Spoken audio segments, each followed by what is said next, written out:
What's good, y'all? Back again with another video. So, I'm trying to think of what the last time I talked about in the last video. I think it was talked about a lot of stuff like the right and wrong way, but consumption and production, pricing again, pricing. But today I just want to talk about information and the truth. Okay. So, because we use these things to take actions, right? So, before you take action on anything, you usually come across some information, and you have to evaluate that information, and then you make decisions and all of that. So let's get into the information versus the truth. So, information and the truth. Okay. So, what is information, right? So, information is just a collection of observations. That information is collected many different ways, through experiments, through just normal observation, using your physical senses. You could journal it, you could video it, there's many different ways that you could collect data and produce information. So that's essentially what information is. It's just a collection of observations. Sometimes some information is gathered. What is the word? Empirically, meaning there was no physical experiment, but they used the data that data already available and manipulated it. Most of the time, empirical experiments go on in like science-based fields and stuff like that. But anyway, it doesn't matter. But that's just what information is. It's just a collection of observations. So, why is it important? It's important because you use information to take action. Okay, so usually before you do something, before you act on something, you think about it. You try to break the situation down. If you have time to. Sometimes you gotta act fast.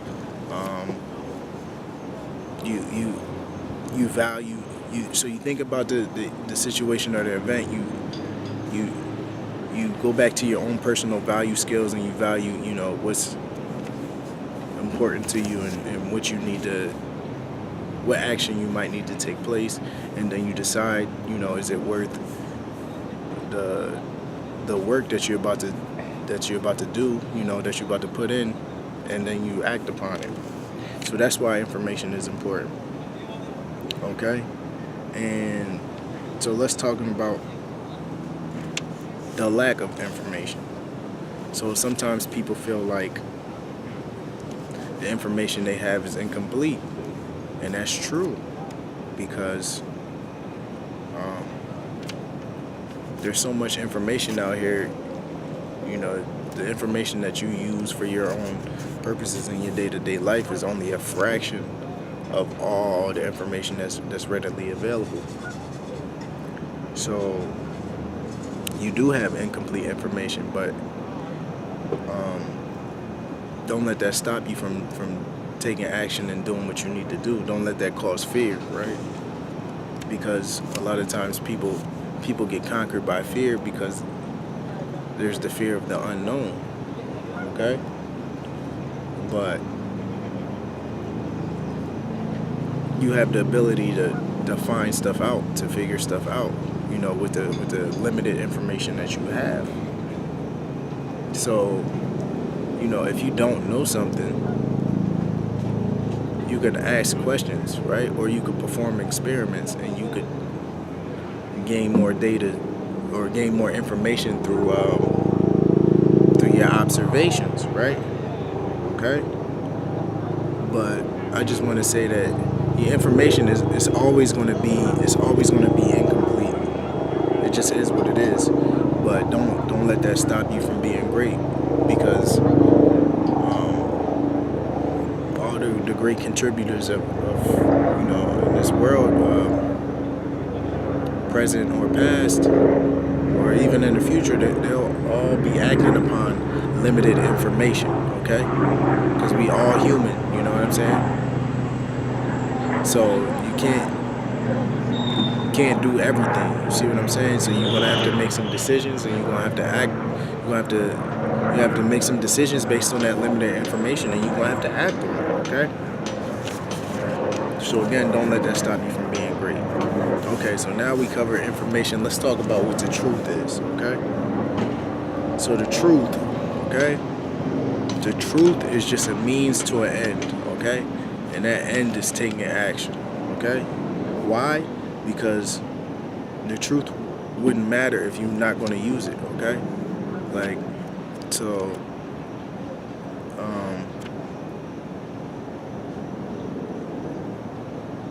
right, if you're going, let's say you have a problem with your car, right? You got a problem with your car, and you go to get it checked out, and he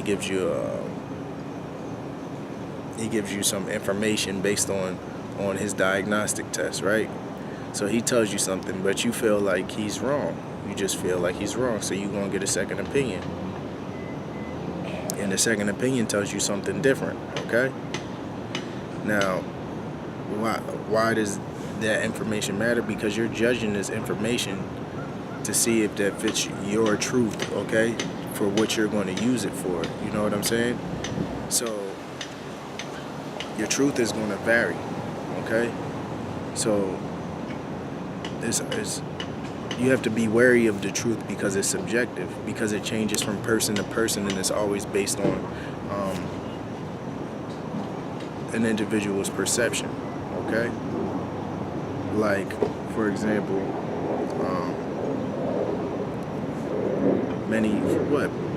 a couple hundred years ago, people used to think the earth was flat. Okay? And this is probably one of many stories, but they say, like, when Columbus went around the world, they realized that it wasn't flat, it was round, because he didn't fall off the edge of the earth. So sometimes the truth could vary, or the truth could change, right? We called it a paradigm shift, because we no longer think that the majority, as far as I know, in 2018, think that the earth is round. Okay. And then also in the past, you have people who used to think that the universe revolved around the earth, that the earth was the center of the universe. And it was like Copernicus and some of these other astronomers who realized that in our solar system, it's a heliocentric. We got a heliocentric situation going on. I don't want to say universe, because the universe is huge and it's always expanding. So, but all the planets in our solar system are revolving around the sun. Okay, so today in 2018, again, this is something that we've come to accept. That the majority of people accept. I'm not going to say everybody, because I haven't asked everybody. But again, the truth is going to vary from person to person.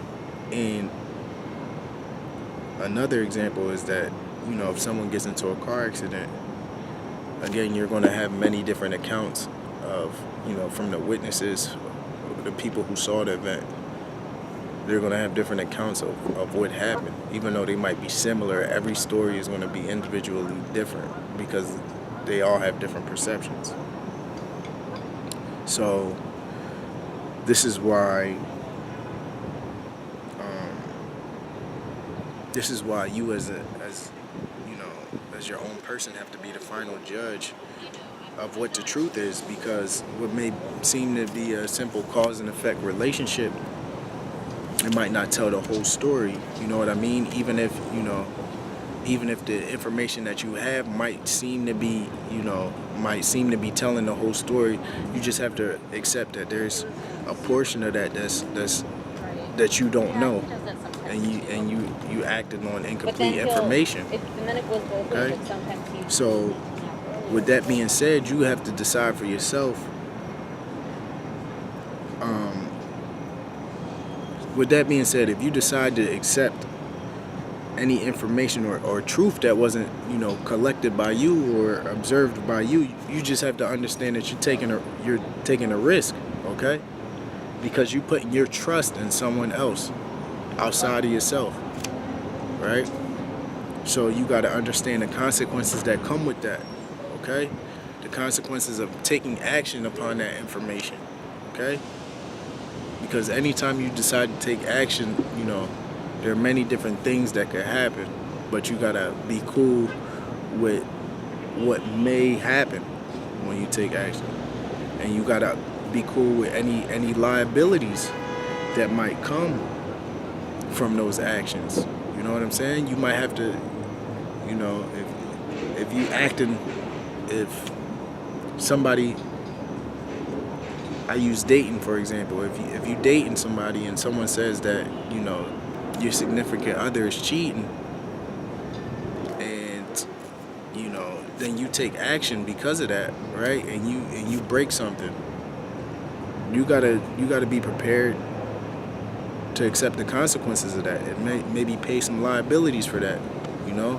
And you also gotta understand that you're taking a risk because you acting on somebody else's word because you didn't see it for yourself. So this is what you have to realize. So just a little snippet about the truth and information and acting upon it. So I just wanted to just talk about it, shed some light on it, and you know what I mean. That's pretty much it. But we out here. What I got the ducks, geese out here, chilling. It's a nice day. So again, I hope y'all having a good day. If you're not, I hope I was able to shed some light. I will excuse me. If you're not having a good day, I hope this video is something that can help boost your spirits and stuff like that. Again, this is Ash Greasy. Hurry Up and Drop available right now. I got my book on the way, and then what else? I got another album coming soon. So just stay tuned and keep rocking with me. Thank you.